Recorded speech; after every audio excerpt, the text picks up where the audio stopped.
I've been waiting for Valve to update this feature for a really long time, and that feature is Steam Family Sharing. Steam Family Sharing, if you don't know, gave users the ability to designate other people as family members and share their Steam libraries with them, which sounds great on paper, but what essentially would happen is if, let's say I use my son for an example, he was playing a game that I shared with him on my Steam library, and I went to play another game on my Steam library, it would kick him out. Like, he wouldn't be able to play that game anymore. And I'm saying not even if we were trying to play the same game. It makes total sense that we wouldn't be able to play the same game at the same time. But for me to be basically locked out of my entire Steam library because he's playing one game on my library never made any sense. And because of that, I feel like the feature really didn't get a whole lot of use. Well, I've got good news for you because Valve just dropped this a couple of hours ago, and I just saw it at dinner, and I ran up here so that I could sit down and record a quick video about it because this is cool. It's called Introducing Steam Families. And I feel like this is going to have a huge impact on PC gaming as a whole because there's a lot of people who, you know, when they're considering where are they going to buy a game on a PC or a console, this new change could push people towards playing those games on PC instead of a console. But there is one thing that I think a lot of people might not consider, and it could put a slight wrinkle in Steam Families. Let's check it out. Hello, we are excited to announce Steam Families available today in the Steam beta client. Steam Families is a collection of new and exciting family-related features that replaces both Steam Family Sharing and the Steam Family View, giving you a single location to manage which games your family can access and can play, which is awesome. I love the idea that I can sit there and say, yes, you can play this game. No, you can't play that game. It's really smart to do it that way. First off, you have to create a Steam family, and then you can invite up to 5 family members. You can manage your family from your Steam client, mobile device, or web browser. That's awesome, meaning that I don't have to like get up, walk over to my computer if my son says, hey, you know, I saw that you just bought, I don't know, Sekiro. Can you share that with me? And I can just pick up my phone and do it from my phone without having to come over to my computer. Really, really great features.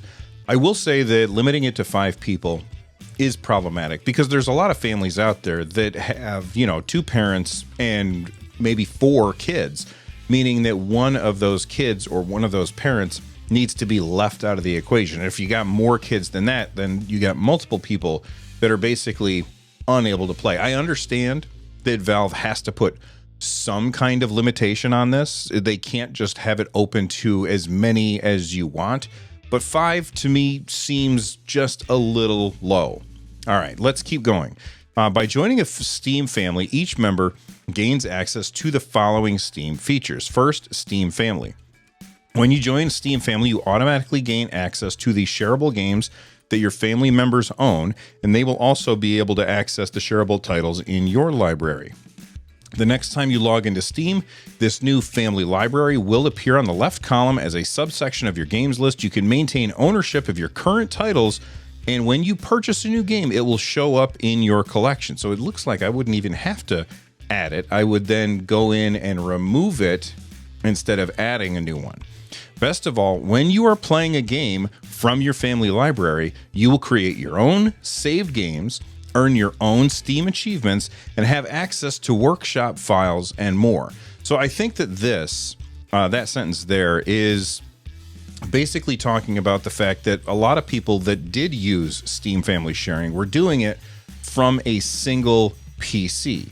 So if you had one PC that your family was sharing, which I would assume there's a lot of people out there that do that, and, you know, dad is playing a game and Junior wants to play that same game, there were, in the past, I think that there were issues where save games were definitely something that you had to worry about. Like, you always had to wonder, are my kids going to accidentally delete my game saves? And when games, just like the modern games, just keep getting longer and longer and longer, that's something that you have to think about because you don't want to lose all of that progress.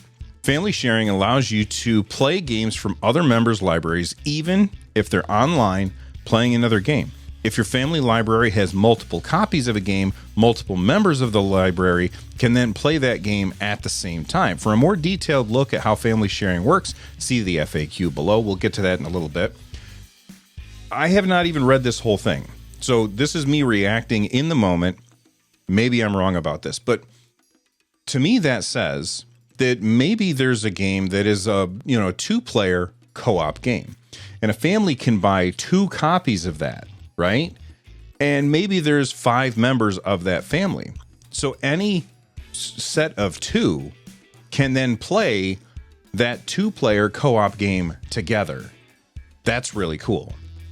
Family sharing is a feature that developers may opt their games out of. That's huge. For technical or other reasons, anytime, visit the Steam store to get a list of games that currently support family sharing. So that is absolutely huge. And here's the reason why it's huge. It's opt out, not opt in. So that means a developer doesn't have to go in and say, yes, enable this for my game. Because there's a lot of developers that have moved on to the next project. They're busy doing something else and they don't want to go back and do anything for their old games. They don't have time. They don't have the resources. They don't have the money. So by leaving it up to the developers to opt out of this program, I think that most games, and not all, but most games are going to be available for Steam Family Sharing, or what do they call it again? Just Steam Family, which is awesome. All right. Parental controls. This is really good. Steam Family includes new parental controls that allow parents to set limits on what and when children play games on Steam. You can control which games your kids have access to and monitor their activity. The information is available from wherever you access Steam, including your mobile device when you are away from home. Members of a Steam family can have one of 2 roles, adult or child. Any adult family member can manage invites and apply account restrictions. Children are subject to the parental controls and do not have permission to manage the family. So when you set it up, make sure you set it up right. Otherwise, you're going to be beat. It'll also let adults allow access to appropriate games, restrict games on the Steam store, community, or friends chat, set playtime limits, hourly or daily. So, if you're worried about your kids playing something for 16 hours a day, you can easily set it up so that the computer just shuts off and won't play that game anymore after that. Oh, what had just occurred to me while I was just thinking about this is this makes it easier to share a Steam Deck with the family, because then everybody can have those different saves and share those games without having to buy multiple copies of them. Very cool. This one's really huge, at least for me. Child purchase requests. We understand it's common and sometimes time-consuming task for parents to purchase games for their kids. This usually requires that the parent complete a gift purchase. This is me. I've done this a million times. Or let their kids borrow the credit card. To streamline this process, Steam Families includes a new payment option where a child account can request an in-family adult to pay for their shopping cart. The adult can then approve and pay for the purchase from their mobile device or email, and once approved, all games from the shopping cart will be added to the child's account. Here's my question about that. One of the reasons that my son prefers that I just hand him my credit card when he wants to buy a game on Steam instead of me buying him a game as a gift is he says that sometimes he doesn't get the points, like the Steam points, that kind of thing. I hope that when he makes a request to buy, Final Fantasy Crisis Core and wants to play that game, he sends me a request, I say yes, I pay for it, but then I hope the points go into his account so that he can earn those points. Not that I use Steam points anyway, but, a lot of people do. All right. If you want to join the Steam Family Beta to test out the new feature, you will need to be opted into the Steam Family Beta. Any family members you invite will also need to join the beta. While Steam is running, click on the upper left and then choose the Settings menu, select Interface, then under Client Beta Participation, select the drop-down menu, select Steam Family Beta from the drop-down list and click OK. You'll be prompted to restart Steam at this point. All right. Let's go through the FAQ. I'm going to read the whole thing, but I'll cut out anything that I don't think is particularly interesting. All right, who can be in a Steam family? We know that families come in many shapes and sizes. Steam Families is intended for a household of up to 6 close family members. Okay, so I misunderstood what it said earlier. You can have up to 6, which means you can invite 5 in addition to yourself. I'll bet you that I've already have a bunch of comments down below because I screwed that up. Thank you for trying to correct me. Let's see. Can I leave Steam Families? Steam Families are intended to contain your immediate family as major life events can change. That's funny. As major life events can change who lives in your household, it is understandable that someday you may need to join a new Steam family. Adults can leave a family at any time. However, you will need to wait 1 year from when they joined the previous family to create or join a new family. All right, so that's to avoid people gaming the system and being members of a bunch of different families. And somebody might think that this is too restrictive, but I guarantee that if they didn't do stuff like this, that publishers would try and block this. Like, there's no way that Valve went ahead with this without talking to a bunch of publishers first about, whether or not this, like, how this would work. And I'm sure that this is some kind of stipulation that was put in there. Also, it's in Valve's best interest to limit that kind of thing because, hey, if people are gaming the system, then Valve is not getting their 30% cut. Let's see. Can I be kicked out of a Steam family? Yes, adult family members can kick any family member out of a Steam family. So, if somebody's not getting the dishes done, you can kick them out of the Steam family, I guess, if you want to be a jerk. Can we go through real world example of how Steam family might share games? All right, so let's see what they have to say here.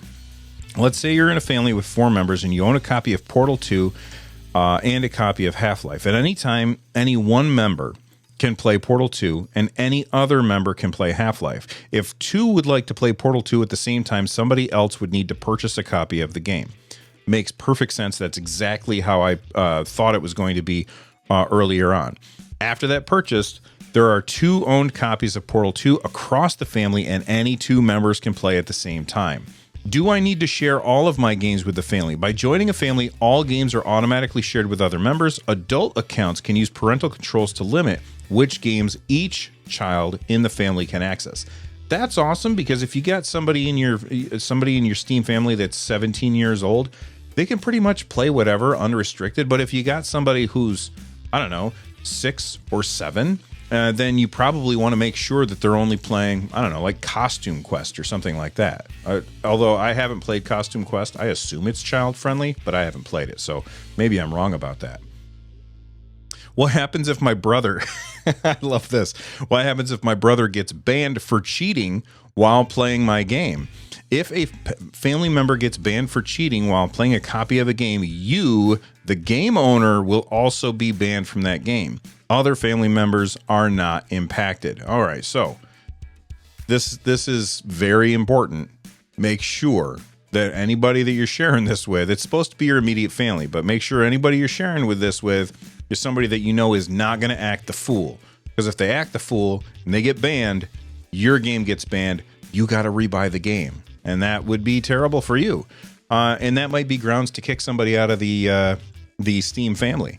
Do I need to be online to play a shared game? Yes, you do need to be online. That puts a wrinkle in it for the Steam Deck, because the Steam Deck does not always have access to the internet. So you might want to make sure that you have like tethering from your phone, or that you have access to Wi-Fi, which is something I always do, but I know that there's a lot of people that don't always have access to Wi-Fi, and because of that, they might not be able to play these games or take advantage of these features. So to me, this seems like a huge win for the consumer, but it also seems like a huge win for Valve. And the reason why I think so is because when I am making a decision about where I'm going to purchase a game, I think that the PC, it was already kind of winning that argument for the most part. Most of the time when I didn't buy a game on PC, it was just because it was a PC game that required a little more beef than my computer had. And so I would get it on my PlayStation because my computer's kind of getting old at this point. But now it might push me to upgrade my computer sooner, and it might push me to buy more games on PC. Because yes, there are ways to share games on console, but none of them are this simple if it works out the way that Valve is saying here. And that means that people are going to be buying more games on PC. So if you look at the Steam Deck is designed to get people to buy more games on Steam. This is designed to get people to buy more games on Steam. And I think that Valve is just trying to get everything set up. They're setting up each and every domino. And then they're going to set a domino of the new Steam controller. They're going to set up a domino of their new set-top box. They're going to set a domino of their new Valve headset. And then they're going to knock down all those dominoes that they've been setting up all this time. And it's going to, I mean, they're already at the forefront of gaming. It's going to push them even higher because Valve is just absolutely killing it lately. From the Nerd Nest, I'm Bill. I hope you guys stay rad. And if you haven't already watched this video right here, make sure that you do. Thanks for watching. Bye-bye.